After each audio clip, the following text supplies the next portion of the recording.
अस्सलामु अलैकुम वरहमतुल्लाहि वबरकात। बच्चों, क्या हाल चाल? उम्मीद है सब खैरियत से होंगे।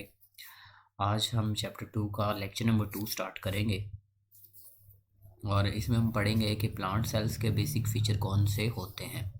और फिर हम देखेंगे डिफरेंट विजुअल के जिस तरह से हमने लाइट माइक्रोस्कोप के अंदर बातें की कि साइटोप्लाज्म होता है, नज़र आता है, सेल मेम्ब्रेन नज़र आती है या फिर न्यूक्लियस नज़र आता है। इसी तरह से हम देखेंगे कि हमें जो है वो smooth endoplasmic reticulum and so many others ribosomes जो कि आम नॉर्मली नज़र नहीं आते लाइट माइक्रोस्कोप के ज़रिए, वो हमें इलेक्ट्रॉन माइक्रोस्कोप के ज़रिए से क्लियरली नज़र आएंगे। उनको हम डिटेल में स्टडी करेंगे। तो चलिए स्टार्ट करते हैं विद द प्लांट सेल। ठीक है, तो प्लांट सेल सबसे पहले हम स्टार्ट करते हैं। तो हम कहते हैं कि जो प्लांट सेल्स होते हैं, few generalized animal cell are represented by the figure. तो हम सबसे पहले स्टार्ट करते हैं कि जो प्लांट सेल होता है उसके अंदर सबसे पहला ऐसा स्ट्रक्चर कौन सा होता है जो कि सिर्फ प्लांट के अंदर ही होता है, एनिमल्स के अंदर नहीं होता। तो वो सबसे पहला स्ट्रक्चर असल में है सेल वॉल।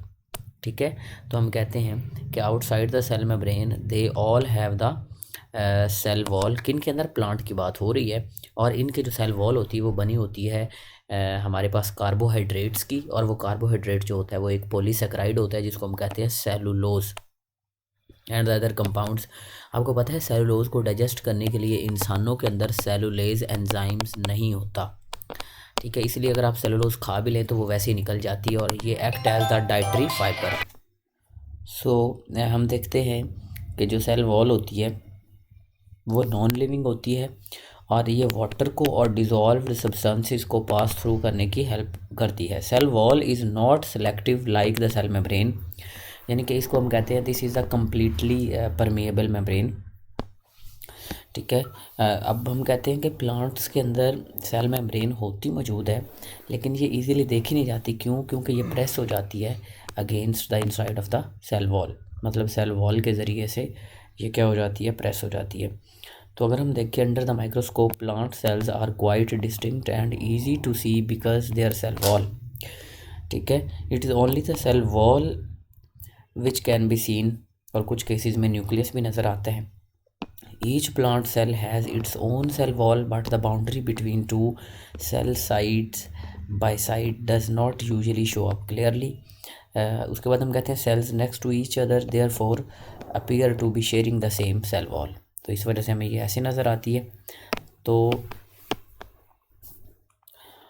जो दूसरा पॉइंट है उसके अंदर हम पढ़ेंगे वैक्यूल के बारे में कि बहुत सारा एक मेच्योर प्लांट सेल है तो उसके अंदर लार्जर वैक्यूल होता है, मतलब बहुत बड़ा वैक्यूल होता है जो कि एनिमल सेल के अंदर बहुत बड़ा नहीं होता। The vacuole contain the cell sap. असल में सेल सैप क्या चीज़ है? Watery solution of the sugars, salts and sometimes pigments.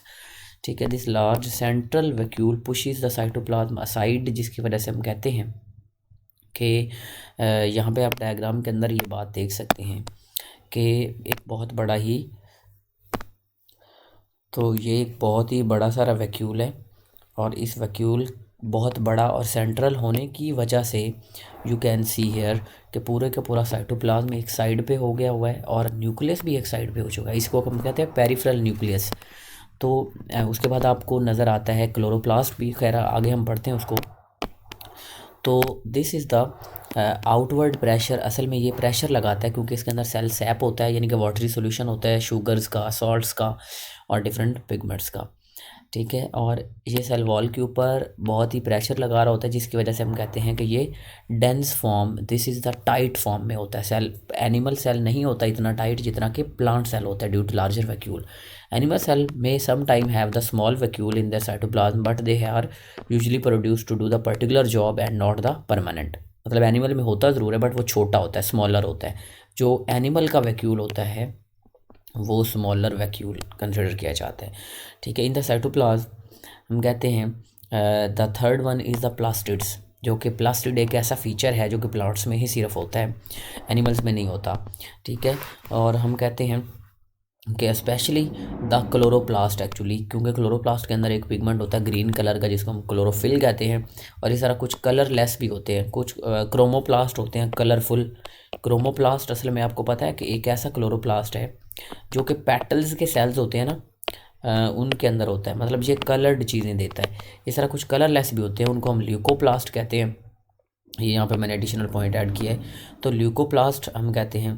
तो ये जो होते हैं ये फूड को स्टोर करते हैं, स्टार्च को स्पेशली। तो इनका कोई काम और किसी चीज़ के अंदर नहीं होता। ठीक हो गया। इसके बाद है हमारे पास कि इनको अगर हम डिफ्रेंशिएट करें कि कौन से ऐसे स्ट्रक्चर हैं जो कि सारे सेल्स के अंदर होते हैं और कौन से ऐसे स्ट्रक्चर हैं जो सिर्फ एनी प्लांट सेल के अंदर होते हैं। ठीक है। और इसके बाद मैं आपको बताऊंगा कौन से स्ट्रक्चर हैं जो सिर्फ एनिमल्स में होते हैं, प्लांट में नहीं होते। तो एनिमल एंड प्लांट सेल्स दोनों के अंदर साइटोप्लाज्म मौजूद होता है, सेल मेम्ब्रेन मौजूद होती है और न्यूक्लियस मौजूद होता है, जो कि सेल थ्योरी के पॉइंट्स थे। अगर आपको याद हो तो मैंने बताया था, सेल थ्योरी के हिसाब से यही था, जो कि cell theory was given by the different scientist, specially उसमें शील्डन और श्वान का काम था। अच्छा जी, प्लांट सेल ओनली के अंदर सेल वॉल मौजूद होती है, वैक्यूल मौजूद होता है, बड़ा लार्जर वैक्यूल कहना चाहिए। ठीक है। Central and larger chloroplast.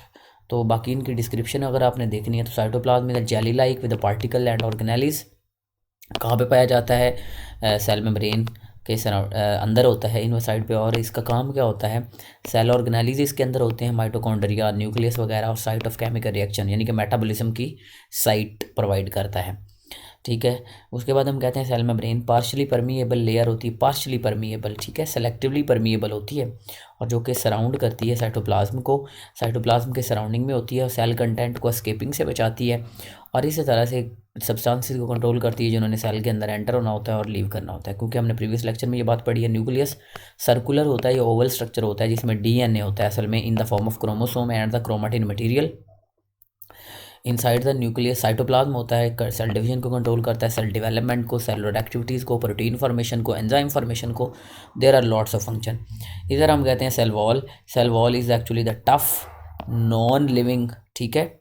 उसके बाद हम कहते हैं वैक्यूल फ्लूइड फिल्ड होता है, और chloroplast is organelle containing chlorophyll. ये around outside the plant cell होती है सेल वॉल, ये साइटोप्लाज्म के अंदर होती है प्लांट सेल में सिर्फ, और ये भी साइटोप्लाज्म के अंदर होता है प्लांट सेल के अंदर। ठीक है। इसी तरह से हम कहते हैं इसके बहुत सारे फंक्शन मौजूद होते हैं हमारे पास। तो अगर हम कहते हैं क्लोरोप्लास्ट फोटोसिंथेसिस करवाता है, वैसे क्लोरोप्लास्ट जो होता है वो फोटोसिंथेसिस करवा देता है, ये सॉल्ट्स और शुगर को मेंटेन करके रखता है लेवल को। अच्छा, इसी तरह से ये बस्टिंग से सेल को बचाती है, टाइटनेस देती है सेल वॉल, और फ्रीली परमिएबल होती है, जैसा कि मैंने आपको पहले भी बताया था। अच्छा, अब हमारे इस वीडियो का लास्ट पोर्शन स्टार्ट हो रहा है। इस लास्ट पोर्शन के अंदर हमने देखना है कि जब हमने इलेक्ट्रॉन माइक्रोस्कोप के ज़रिए सेल को स्टडी किया तो हमें कौन से स्ट्रक्चर नज़र आए। जब हमने इलेक्ट्रॉन माइक्रोस्कोप के ज़रिए स्टडी किया तो हमें इसके अंदर ये बहुत बड़ा नेटवर्क का चैनल नज़र आया, जिसको हमने कह दिया दीज आर द एंडोप्लाज्मिक रेटिकॉलम्स। अब ये दो तरह की होती हैं कि कुछ एंडोप्लाज्मिक रेटिकॉलम्स जो होती हैं इनके साथ, इनकी सरफेस के साथ, इनकी मेम्ब्रेन के साथ जो होता है वो राइबोसोम्स अटैच होते हैं। तो ऐसी हम एंडोप्लाज्मिक रेटिकॉलम को रफ एंडोप्लाज्मिक रेटिकॉलम होती हैं कहते हैं, और कुछ के अंदर राइबोसोम अटैच नहीं होते तो उनको हम कहते हैं स्मूथ एंडोप्लाज्मिक रेटिकॉलम्स। ठीक हो गया। अच्छा, इसके बाद हम कहते हैं राइबोसोम्स होते हैं जिनको हम कहते हैं these are the actually the factories of proteins.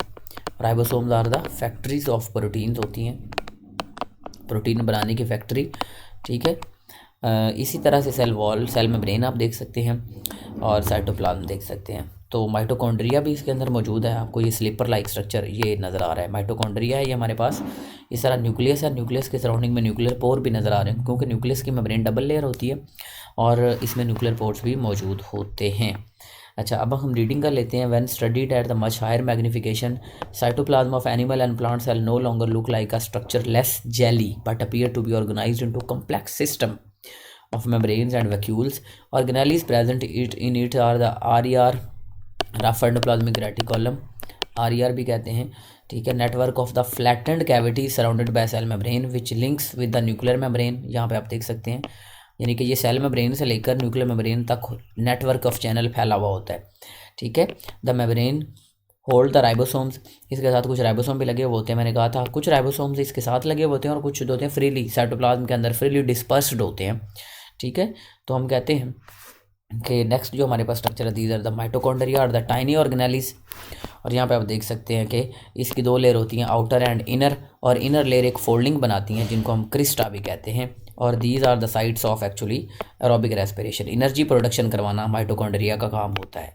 तो ये आपने बातें याद रखनी है about the mitochondria. This was all about today lecture.